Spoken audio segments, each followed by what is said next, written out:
एकीकडे धरणातल्या अपुऱ्या पाणीसाठ्यामुळे राज्यभरात महापालिकांकडून पाणी कपातीची भाषा सुरू आहे सगळीकडे, तर दुसरीकडे जलवाहिनी दुरुस्तीच्या नावाखाली मुंबई महापालिकेनं लाखो लिटर पाणी वाया घालवलंय।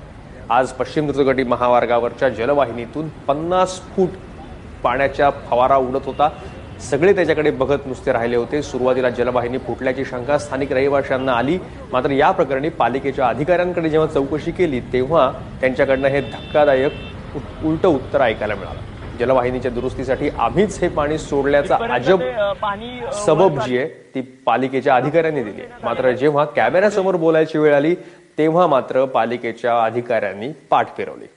बांद्रा आणि माहीमच्या मध्ये पश्चिम द्रुतगती महामार्गावर एका जलवाहिनीतून मोठ्या प्रमाणात पाणी सोडण्यात येत आहे बीएमसी तर्फे। तुम्ही पाहू शकताय जवळजवळ 50 फुटी इथपर्यंत ते पाणी वर चाललेलं आहे। हे पाणी मुद्दामून सोडून देण्यात आलेलं आहे कारण ह्याच्या पुढे जलवाहिनीचं दुरुस्तीचं काम चालू आहे आणि या पाण्याला भरपूर दाब आहे, त्यामुळे तो दाब कमी करण्यासाठी प्रेशर रिलीज करण्यासाठी हे पाणी सोडण्यात आल्याचं बीएमसीच्या प्रशासनातर्फे सांगण्यात आले। इथे आपण पाहू शकतो बघ्यांची गर्दी जमलेली आहे, तसंच त्या पाण्यामध्ये काही तरुण आंघोळ करून घेत आहेत। अशा पद्धतीनं गेली 1 ते 2 तास या जलवाहिनीतून जवळजवळ लाखो लिटर पाणी वाया गेलेलं आहे। इथे आपल्यासोबत काही नागरिक आहेत, त्यांना आपण विचारूयात की नक्की काय प्रकार आहे हा। तुम्हाला काय म्हणायचं नक्की या बाबतीत?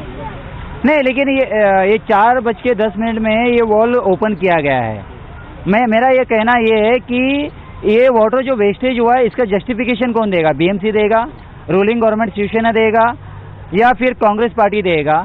कौन देगा? या बीजेपी देगा? कौन पार्टी देगा? इसका जस्टिफिकेशन एक कॉमन मैन को चाहिए। तर अशा पद्धतीने आपण पाहतोय कॉमन मॅन, सामान्य माणूस या लाखो लिटर वाया जाणाऱ्या पाण्याचा हिशोब मागतोय सरकारकडे। आता प्रश्न हाच आहे की सरकार हा हिशोब देणार का? कॅमेरामॅन नारायण परमार सह मी सागर उरगुंडे, एबीपी माझा, मुंबई।